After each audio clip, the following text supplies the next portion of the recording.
नमस्कार, ABC channel में आपका स्वागत है। मैं हूं सचिन श्रीवास्तव और आप मेरे साथ देखेंगे आजमगढ़ से जुड़ी खबरें। खबर के प्रायोजक हैं Kashi electric, Bhanwarnath, Azamgarh. E scooty का exclusive showroom, Dalim sunbeam school, Mau road, Sidhari. Admission open. Wooden touch, Bhanwarnath, Azamgarh. Sterling hospital, Sarai Mandraj, Kartalpur bypass, Azamgarh. और hotel park green near hydel चौराहा, सिधारी, आजमगढ़। आजमगढ़ सदर संसदीय सीट के हुए उपचुनाव में पड़ी मतों की गणना 26 जून को एफसीआई गोदाम बिलैसा के विधानसभावार बने विभिन्न गोदामों में सुबह 8 बजे से शुरू होगी। मतगणना की तैयारी को प्रशासन अंतिम रूप दे चुका है। 384 मतगणना कार्मिक प्रशिक्षित किए जा चुके हैं। 26 जून को मतगणना के दिन सभी मतगणना कार्मिकों को सुबह 6 बजे तक मतगणना स्थल पर उपस्थित होना है। एक मतगणना टीम में एक मतगणना सुपरवाइजर, एक मतगणना सहायक, एक माइक्रो ऑब्जर्वर एवं एक चतुर्थ श्रेणी कर्मचारी होंगे। मतगणना स्थल पर किसी भी व्यक्ति को मोबाइल के साथ प्रवेश नहीं करने दिया जाएगा। प्रथम दौर में 14 टेबलों पर एक साथ मतगणना शुरू की जाएगी। अगले दौर के लिए कंट्रोल यूनिट को तब तक नहीं लाया जाएगा जब तक कि पिछले दौर की मतगणना पूरी न हो जाए। मतों की गिनती से पूर्व कंट्रोल यूनिट के सभी सीलों की जांच की जाएगी। मतगणना मेज पर उपस्थित गणना अभिकर्ताओं को भी सीलों की जांचने का अवसर प्रदान किया जाएगा। मतगणना को सकुशल संपन्न कराने के लिए शनिवार के दिन मंडलायुक्त विजय विश्वास पंत, डीआईजी अखिलेश कुमार, जिलाधिकारी विशाल भारद्वाज, पुलिस अधीक्षक अनुराग आर, एडीएम प्रशासन ने मतगणना स्थल का निरीक्षण कर आवश्यक दिशा निर्देश दिए। जैसा कि आप जानते हैं, कल लोकसभा उपनिर्वाचन की मतगणना यहाँ बलेसा एफसीआई गोडाउन परिसर में होगी। 5 विधानसभाएं हैं हमारी, 5 में 14 टेबल्स होंगी और उन पर मतगणना प्रातः 8 बजे से आरंभ। सर, कितने कर्मचारियों की ड्यूटी लगाई, सुरक्षा क्या पता? भारत निर्वाचन आयोग के जो अद्यतन निर्देश हैं, जो स्ट्रांग रूम है, उसकी सुरक्षा सीएपीएफ द्वारा की जा रही है। बाकी सिविल पुलिस के द्वारा भी 2 रिंग्स में हमारे स्ट्रांग रूम की सुरक्षा की जा रही है। इसी प्रकार जो हमारी मतगणना होगी उसमें भी समुचित पुलिस प्रबंध होगा। हर टेबल पर 3 कर्मचारी होंगे जो की मतगणना कराएंगे। और इसके अतिरिक्त जो ऑनलाइन पोर्टल है उस पर जो फीडिंग होती है उसके लिए भी कार्मिक तैनात है। पुलिस अधीक्षक अनुराग आर्य ने सुरक्षा व्यवस्था के बाबत विस्तृत जानकारी दी। बताया कि त्रिस्तरीय सुरक्षा व्यवस्था का प्रबंध किया गया। भारी मात्रा में फोर्स लगाई गई है। 6 संवेदनशील स्थान चिन्हित किए गए। ड्रोन से भी सतत निगरानी की जाएगी। दृष्टिगत रखते हुए जो इलेक्शन कमीशन की गाइडलाइंस हैं उनके अनुसार 3 टियर सिक्योरिटी मतगणना केंद्र की बनाई गई है, जिसमें पैरामिलिट्री फोर्सेज पहली लेयर में है और आर्म्ड कंपोनेंट जो पुलिस का है वो सेकंड लेयर में, और सिविल पुलिस का तीसरा कंपोनेंट प्लस 112 नंबर की पेट्रोलिंग, हमारी पेट्रोलिंग की गाड़ियाँ, ये सब लगी हुई हैं। कल मतगणना 8 बजे से प्रारंभ होगी। अर्ली मॉर्निंग से ही पुलिस का यहाँ डिप्लॉयमेंट शुरू हो जाएगा। कमीशन की गाइडलाइंस के अनुसार 100 मीटर की परिधि में कोई वाहन किसी प्रकार का नहीं जा सकता है। एक हम लोगों ने सैनिटाइज जोन बनाया है जिसके अंदर हम किसी भी वाहन को और किसी भी ऐसे व्यक्ति को जिसके पास कोई वैलिड आईडी कार्ड और अंदर जाने का पास अनुबंध नहीं है उसको अंदर नहीं जाने देंगे। इसके अलावा 6 संवेदनशील पॉइंट इसके आसपास चिन्हित करते हुए वहाँ पे पैरामिलिट्री का डिप्लॉयमेंट, क्यूआरटी का डिप्लॉयमेंट किया गया है। शहर के अंदर भी क्यूआरटी का डिप्लॉयमेंट किया गया है। सभी लोगों से यही अपील है कि मतगणना की प्रक्रिया में शांतिपूर्ण कराने में पुलिस का सहयोग करें, प्रशासन का सहयोग करें और हम पूरी रूप से शांतिपूर्ण तरीके से मतगणना संपन्न कराएं। सर, रूट डाइवर्जन भी कल किया गया है? बड़े वाहनों के लिए अभी रूट डाइवर्जन प्लान किया गया है, उसको आप लोगों के साथ साझा कर लिया जाएगा। छोटे वाहनों को हम तब तक अलाउ करेंगे, अगर आवश्यकता पड़ती है, भीड़ अगर बढ़ जाती है तो हम उसी हिसाब से फिर छोटे वाहनों के लिए रूट डाइवर्जन देखेंगे। ड्रोन से हम लोग निगरानी करा रहे हैं। आसपास के एरिया में जितने भी कहीं ईंट पत्थर रखे हुए हैं उसको एहतियात के तौर पर हटाया जा रहा है, खाली कराया जा रहा है। जितने भी ऐसे लोग हैं जो चिन्हित लोग हैं जिनके ऊपर पूर्व में पाबंद कराने की गुंडा की कार्रवाई की जा चुकी है, उनको एक बार फिर से हिदायत दी जा रही है कि इस स्थल के आसपास मौजूद ना रहें और पूरे तरीके से सुरक्षित और शांतिपूर्ण तरीके से जुलूस पर प्रतिबंध रहेगा? जी, जुलूस पर प्रतिबंध रहेगा। किसी भी प्रकार के आयोजन जिसकी परमिशन ना हो उस पर पूर्ण रूप से प्रतिबंध है। धारा 144 लागू है, आपको जानकारी भी है। सभी पॉलिटिकल पार्टीज को भी इसके संबंध में अवगत करा। आजमगढ़ के जीनपुर थाना पुलिस ने भारी मात्रा में अवैध गांजे के साथ 4 गांजा तस्करों को गिरफ्तार करने में सफलता हासिल की। पुलिस ने उनके पास से करीब 80 किलो गांजा, अवैध तमंचा, कारतूस व अन्य उपकरण बरामद किया है। पकड़े गए अवैध गांजे की कीमत 12 लाख रुपए बताई गई। असम राज्य से आजमगढ़ में हो रही गांजा तस्करी का खुलासा करते हुए अपर पुलिस अधीक्षक ग्रामीण सिद्धार्थ ने बताया कि जीनपुर थाना पुलिस ने मुखबिर की सूचना के आधार पर लाट घाट पुल पर गोरखपुर की तरफ से आ रहे संदिग्ध वाहनों की चेकिंग के दौरान आज सुबह सुबह 5:15 बजे सफेद रंग की सफारी गाड़ी को रोकने का इशारा किया तो चालक गाड़ी लेकर भागने लगा, लेकिन गाड़ी का एक बंद हो गई और उसमें बैठे 4 लोग गाड़ी से उतरकर भागने लगे, जिन्हें पुलिस बल की मदद से पकड़ लिया गया। पकड़े गए लोगों में राहुल पुत्र दुर्ग विजय निवासी अटौली थाना बड़हलगंज जनपद गोरखपुर, अमन तिवारी पुत्र विभीषण तिवारी निवासी शहबाजपुर थाना कासमाबाद जनपद गाजीपुर और असम की रहने वाली रूपाली बर्मन पत्नी स्वर्गीय विजय बर्मन निवासी गला नदी हबी पाट आउ दालगुरी और रमेला नरजारी पत्नी स्वर्गीय थर्ड्यूस नरजारी निवासिनी बल्लागान उदलगुरी असम शामिल है। पुलिस ने इनके पास से करीब 80 किलो अवैध गांजा, अवैध तमंचा, कारतूस और अन्य उपकरण बरामद किए। पकड़े गए गांजा तस्करों ने बताया कि वो बहुत दिनों से गांजे की तस्करी कर रहे हैं। आसाम से मंगवाकर आजमगढ़ और आसपास के जनपदों में सप्लाई करते हैं, लेकिन इसके पूर्व कभी पकड़े नहीं गए। इस काम में महिलाओं का सहारा लिया जाता था, जिससे कि हम लोगों के ऊपर कोई शक न कर सके। पकड़े गए गांजे की मार्केट वैल्यू 12 लाख रुपए है। पुलिस अधीक्षक आजमगढ़ महोदय द्वारा अपराध एवं अपराधियों के विरुद्ध चलाए जा रहे अभियान में आज थाना जीयनपुर की पुलिस, स्वाट एवं सर्विलांस टीम को भारी मात्रा में गांजे की बरामदगी तथा 4 अभियुक्तों की गिरफ्तारी में सफलता प्राप्त हुई है।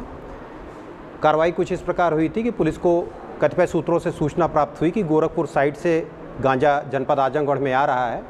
इस पर पुलिस द्वारा चेकिंग की जा रही थी तो आज सवेरे करीब 5:15 बजे लाटघाट के पास एक बिना नंबर की सफ़ेद रंग की सफारी आती दिखाई पड़ी। पुलिस द्वारा उसे रोकने का प्रयास किया गया तो वो उसने भागने का प्रयास किया, लेकिन पुलिस द्वारा न्यूनतम आवश्यक बल का प्रयोग करते हुए गाड़ी को रोक लिया गया। गाड़ी की जामा तलाशी ली गई और व्यक्तियों की जामा तलाशी ली गई तो गाड़ी में करीब 79.5 kg 79.53 kg गांजा बरामद हुआ और 4 व्यक्ति बैठे हुए मिले, जिनके नाम राहुल, अमन तिवारी। राहुल गोरखपुर के रहने वाले हैं, अमन तिवारी गाजीपुर के हैं और रूपाली बर्मन और रमेला नरजारी 2 महिलाएं भी पकड़ी गईं जो आसाम की रहने वाली हैं। राहुल के पास से एक 315 बोर का तमंचा और एक जिंदा कारतूस भी बरामद हुआ है। पुलिस द्वारा और चेकिंग की गई गाड़ी से तो उसमें एक इलेक्ट्रॉनिक तराजू, करीब 167 पैकिंग की पन्नियाँ और 8100 रुपया, 7 मोबाइल भी बरामद हुए हैं। कि किस आधार पर रहती है, वर्तमान इसकी कीमत लगभग 11 या 12 लाख के आसपास पाई जाएगी। शनिवार को नेहरू हॉल के सभागार में 95 काउंटिंग पार्टियों के कुल 380 मतगणना कर्मियों तथा 20 मतगणना संकलन पर्यवेक्षकों को प्रशिक्षण दिया गया। प्रशिक्षण में अपर जिलाधिकारी ने बताया कि मतगणना प्रातः 8 बजे से प्रारंभ होगी। 14 लेवल पर चक्रवार गणना होगी। मतगणना केंद्र पर मोबाइल पूर्णतः प्रतिबंधित रहेगा।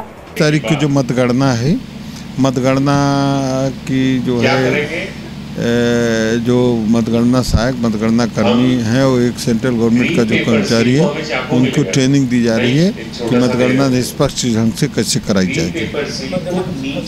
कल 8 बजे सुबह से शुरू होगी। प्रशिक्षण में state level master trainer engineer Kulbhushan Singh ने बताया कि मतगणना पार्टी में एक मतगणना पर्यवेक्षक, एक मतगणना सहायक, एक माइक्रो ऑब्जर्वर तथा एक चतुर्थ श्रेणी कर्मचारी होंगे। बूथवार टेबल पर कंट्रोल यूनिट लाई जाएगी।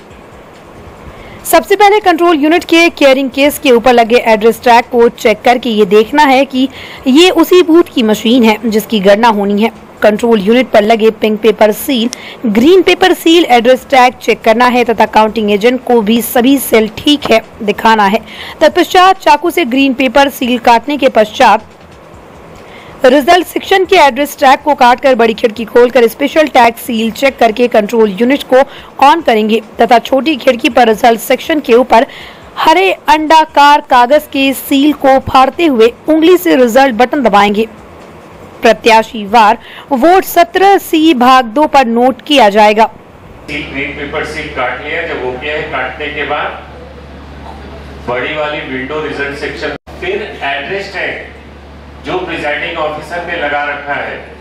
महाराजा सुहेलदेव राज्य विश्वविद्यालय आजमगढ़ के सभागार में कार्य परिषद की प्रथम बैठक शनिवार को कुलपति प्रोफेसर प्रदीप कुमार शर्मा की अध्यक्षता में संपन्न हुई। बैठक में प्रमुख रूप से शिक्षक विधायक Shri Chandra Sharma, professor Premchandra Yadav, professor Sarvesh Pandey, professor Nagvendra Dwivedi, doctor Yadvendra Arya, कुलसचिव VP कौशल, क्षेत्रीय उच्च शिक्षा अधिकारी डॉक्टर ज्ञान प्रकाश वर्मा, मीडिया प्रभारी डॉक्टर पंकज सिंह ने मौजूद थे। बैठक में एजेंडा 1 के तहत नवस्थापित विश्वविद्यालय की स्थापना और प्रगति के विषय में सदस्यों को अवगत कराया गया। सदस्यों ने स्थापना के उपरांत कुलपति और उनकी टीम के अथक परिश्रम की सराहना की, जिससे विश्वविद्यालय निरंतर शासन की मंशा के अनुकूल प्रगति के पथ पर गतिमान हो रहा है। एजेंडा 2 के अंतर्गत नवस्थापित विश्वविद्यालय के नवनिर्मित लोगो एवं ध्येय वाक्य ज्ञान संस्कृति विकासच्य परमो ध्येय की व्याख्या कुलपति ने प्रस्तुत की, जिसका सदस्यों ने सहर्ष अनुमोदन किया। एजेंडा 3 के अंतर्गत विश्वविद्यालय की प्रवेश प्रक्रिया हेतु यह निर्णय लिया गया कि शासनादेश के संगत पूर्वांचल विश्वविद्यालय जौनपुर की नियमावली के आधार पर राष्ट्रीय शिक्षा नीति 2020 के प्रावधानों के अनुरूप प्रवेश लिए जाएंगे। इसी क्रम में सभी संबंधित महाविद्यालय 30 जून तक अपने यहाँ संचालित पाठ्यक्रमों, सीटों, विषय कॉम्बिनेशन आदि का वांछित विवरण विश्वविद्यालय को प्रेषित कर देंगे। एजेंडा 4 में आगामी परीक्षाओं में छात्र हित में प्रश्न पत्र में अधिक विकल्प सहित प्रश्नों का निर्माण प्रशिक्षक के द्वारा किया जाना, परीक्षाओं में प्रयुक्त उत्तर पुस्तिका के पृष्ठ का निर्धारण, राजकीय और अनुदानित महाविद्यालयों को नोडल केंद्र बनाए जाने का निर्णय का अनुमोदन कार्य परिषद द्वारा किया गया। एजेंडा 5 में नवस्थापित विश्वविद्यालय में अधिकारियों कर्मचारियों की कमी पर विचार करते हुए आगामी परीक्षाओं में मूल्यांकन, प्रवेश इत्यादि अन्य आवश्यक कार्यों के कुशल संपादन की दृष्टि से ये निर्णय लिया गया कि विश्वविद्यालय अपने स्रोतों से तृतीय श्रेणी की अधिकतम 15 एवं चतुर्थ श्रेणी की अधिकतम 10 कर्मचारियों की भर्ती शासन द्वारा निर्धारित चयन प्रक्रिया के अनुरूप करते हुए शासन को अवगत कराएगा। ये नियुक्ति अग्रिम आदेशों तक अथवा शासन द्वारा पद सृजन करने तक ही लागू रहेगी। एजेंडा 6 के अंतर्गत पूर्वांचल विश्वविद्यालय से परा स्नातक प्रथम वर्ष के परीक्षा शुल्क की धनराशि हस्तांतरण के लिए निर्णय लिया गया कि कुलपति एवं कुलसचिव को पत्राचार के लिए अधिकृत किया गया। एजेंडा 7 में किसी न्यायिक विवाद में विश्वविद्यालय का पक्ष रखने के लिए स्टैंडिंग काउंसिलिंग की नियुक्ति के लिए कार्य परिषद ने अपना अनुमोदन दिया। एजेंडा 8 में कार्य परिषद के सदस्यों ने विश्वविद्यालय द्वारा गठित विभिन्न आवश्यक समितियों का अनुमोदन किया। एजेंडा 9 में सदस्यों ने विश्वविद्यालय से संबद्ध महाविद्यालयों के छात्रों के ऑनलाइन परीक्षा आवेदन व अन्य आवश्यक कार्यों हेतु वेबसाइट परीक्षा एजेंसी का चयन, जो शासन द्वारा विहित प्रक्रिया के अनुरूप किया गया। एजेंडा 10 में नवस्थापित विश्वविद्यालय में कार्यों के अविलंबनीय महत्व को देखते हुए पूर्व संगत शासनादेश दिनांक 23 सितंबर 2008 की व्यवस्था अनुसार आवश्यक सामग्री क्रय हेतु किया गया, जिस पर कार्य परिषद ने अपना अनुमोदन दिया।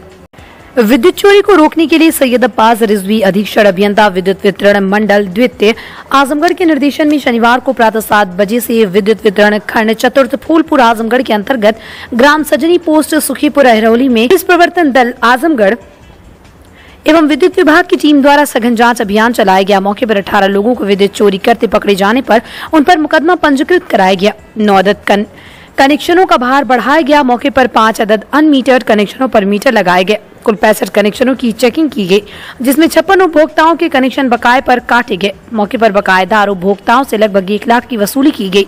मॉर्निंग रेड की कार्रवाई के दौरान रामपाल सिंह यादव अधिशासी अभियंता विद्युत वितरण खंड चतुर्थ आजमगढ़, विनोद कुमार उपखंड अधिकारी फूलपुर आजमगढ़, राधेश्याम यादव उपखंड अधिकारी पवई आजमगढ़, जयशंकर वर्मा अवर अभियंता, गुंजन यादव अवर अभियंता, मनोज कुमार अवर अभियंता, सोमनाथ राम अवर अभियंता, संजय कुमार अवर अभियंता, संजीव कुमार अवर अभियंता, राकेश यादव प्रभारी परिवर्तन दल आजमगढ़, मनोज सिंह अवर अभियंता परिवर्तन दल एवं विद्युत परिवर्तन दल के कर्मचारी तथा पुलिस बल थाना अहरौला आजमगढ़ में उपस्थित थे।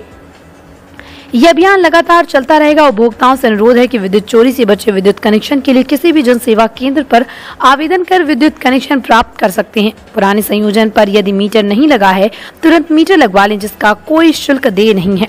यह भी सोचनीय है कि विभाग द्वारा उपभोक्ताओं को विद्युत बिल के भुगतान में सुविधा प्रदान करने के उद्देश्य से एकमुश्त समाधान योजना भी चलाई जा रही है। ये योजना समस्त भार के घरेलू उपभोक्ताओं, समस्त भार के निजी नलकूप उपभोक्ताओं तथा 5 की व विद्युत भार तक के वाणिज्यिक श्रेणी के उपभोक्ताओं के लिए, जिसमें 30 जून तक के 100% सरचार्ज की माफी की जा रही है। गाँव सरकार लागू करने के लिए अन्य जल संकल्प अभियान बलिया व गाजीपुर के दर्जनों गांव में आयोजित होने के बाद 25 जून से आजमगढ़ व मऊ जनपद के गांव में शुरू हुआ है। प्रेस को संबोधित करते हुए चंद्रभूषण पांडे, पूर्व न्यायाधीश एवं राष्ट्रीय अध्यक्ष नैतिक पार्टी भारत परिषद व राष्ट्रीय पंचायती राज ग्राम प्रधान संगठन ने अवगत कराया। पूर्व न्यायाधीश चंद्रभूषण पांडे ने कहा कि संविधान ने ग्राम पंचायतों को गाँव सरकार की तरह काम करने का अधिकार दिया है। जिस तरह से केंद्र सरकार को 97 विभाग, राज्य सरकार को 66 विभाग दिए गए, उसी की तरह गांव पंचायत को 29 विभाग का कार्य दिया गया है। उसके लिए वित्तीय व्यवस्था भी कर दी गई। ग्राम पंचायत को नियम बनाने, संसाधन जुटाने व कर्मचारी रखने जैसे भी अधिकार है, लेकिन राज्य सरकारों ने ग्राम पंचायतों का यह अधिकार ले लिया है और ऐसी व्यवस्था बनाई है कि राज्य सरकार को जो निर्देश देगी उसके अनुसार ग्राम पंचायत कार्य करेगी। इस प्रावधान के कारण ग्राम पंचायत स्वशासी संस्था न बनकर सरकारी विभाग हो गई और राज्य सरकार जो शासनादेश जारी करती है उसी के अनुसार ग्राम पंचायत काम करती है। इस प्रकार ग्राम पंचायत नेताओं व अफसरों का गुलाम बनकर रह गई। गांव को नेताओं व अफसरों को गुलामों से मुक्त कराने के लिए अन्न जल संकल्प अभियान छेड़ा गया ताकि ग्राम पंचायत गाँव सरकार के रूप में काम कर सके। हम लोग जो ग्राम पंचायतें हैं उनकी संवैधानिक व्यवस्था उनके बारे में यह है कि वो भी जैसे केंद्र सरकार है, राज्य सरकार है, उसी तरह से ग्राम पंचायतें भी एक गांव सरकार की तरह काम करना चाहिए और इसके लिए संविधान में पूरी व्यवस्था की गई। संविधान में व्यवस्था इसलिए की गई है कि गांधी जी का, लोहिया का, अंबेडकर का, जयप्रकाश नारायण का सबका ही सपना था कि ग्राम पंचायतें एक तरह से अपना स्वशासी संस्था के रूप में, इंस्टीट्यूशन ऑफ सेल्फ गवर्नमेंट के रूप में, मतलब गांव सरकार के रूप में काम करें। तो लेकिन सरकारों ने क्या किया कि उनको संविधान ने तो अधिकार दे दिया कि बिल्कुल वो संविधान गांव की सरकार की तरह काम करे, लेकिन राज्य सरकारों ने ऐसा बना दिया है कि वो अपना गुलाम बना रखा है। अधिकारियों नेताओं ने गांव को गुलाम बना कर रखा है। वो एक तरह से सरकार की तरह काम नहीं करती हैं, बल्कि वो एक तरह से गांव सरकार के विभाग के रूप में काम। तो हम लोग गाँव को इस गुलामी से, जो गुलाम बना कर रखा है राज्य सरकार ने, उनको मुक्ति दिलाने के लिए निकल पड़े हैं।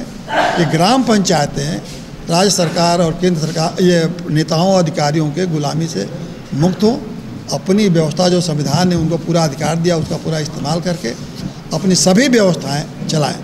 जैसे केंद्र सरकार को 97 विभाग दिया गया संविधान द्वारा, राज्य सरकार को दिया गया 67 विभाग, उसी तरह से गाँव को दिया गया है 29 विभाग। तो 29 विभागों के लिए ग्राम पंचायतें अपना व्यवस्था खुद चलाएं। संविधान ने उनको एक वित्त आयोग बना के वित्तीय व्यवस्था भी कर दी है कि उनके पास पैसे की कमी नहीं है। गांव के पास पैसा वित्त आयोग के द्वारा आता है, तो पैसा भी आता है। 5-5 साल के चुनाव होता है, चुनाव भी उसके सरकार के हाथ में नहीं है, वो भी चुनाव आयोग के हाथ में है। तो सारी उसी तरह से व्यवस्था है जैसे केंद्र सरकार राज्य सरकार की है, लेकिन ये लोग राज्य सरकार उसको विभाग के रूप में जो चला रही है उसको ख़त्म करके पूरे के पूरे गाँव सरकार, गाँव पंचायत 29 विभाग के मालिक हो जाए, अपना व्यवस्था अपने ढंग से चलावें, कानून बनावें, जिस विभाग में जितना खर्चा करना हो उसको करें और गांव में रोजगार पैदा करें, गांव में लोगों को क्षमतावान बनाएं, हुनर हो पैदा हो, उद्योग पैदा हो, ताकि बेरोजगारी खत्म हो, गांव से पलायन रुके। और इसके लिए अन्न जल संकल्प अभियान हम गाँव में जाकर करा रहे हैं। भारत के प्रथम स्वतंत्रता संग्राम में से एक नायक हुए हैं जिनकी कहानियां किसी इतिहास की किताबों से इतर लोक की कथाओं में आज भी जीवंत है। लोक के इन मस्तिष्क में अमर होने वाले ऐसे ही एक नायक हैं रायबरेली के शंकरपुर रियासत के राजा राणा बेनी माधव सिंह, जिनकी कहानियां आज भी घर घर में सुनाई जाती हैं। उन कहानियों को आजादी के अमृत महोत्सव के रूप में अनसंग हीरो के तौर पर लोगों तक पहुंचाई जा रही हैं। उसी क्रम में जनपद के नेहरूहाल के सभागार में भारतीय हिंदू नाट्य अकेडमी व शुरुआत समिति के संयुक्त तत्वावधान में राणा बेनी माधव के जीवन पर आधारित नाटिका का सरयू के लाल नाम से यहाँ मंचित की गई, जिसमें बाल कलाकारों के बेजोड़ अभिनय ने लोगों का दिल जीत लिया। उनका अभिनय इतना दमदार था कि लोग अपनी अपनी जगहों से टस से मस न हुए।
अपने पूर्वजों की संपत्ति में हकदार बन सकते।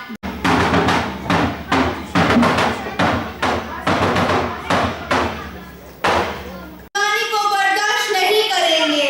वे सब हमारे धर्म के साथ खिलवाड़ कर रहे हैं और क्या हम इसे चुपचाप सहते रहेंगे? अभी उत्तराधिकार कानून में बदलाव कर रहे हैं, कल कोई और कानून लाएंगे, परसों कोई और। ऐसे तो हम उनकी हाथ की कठपुतली बनकर रह जाएंगे।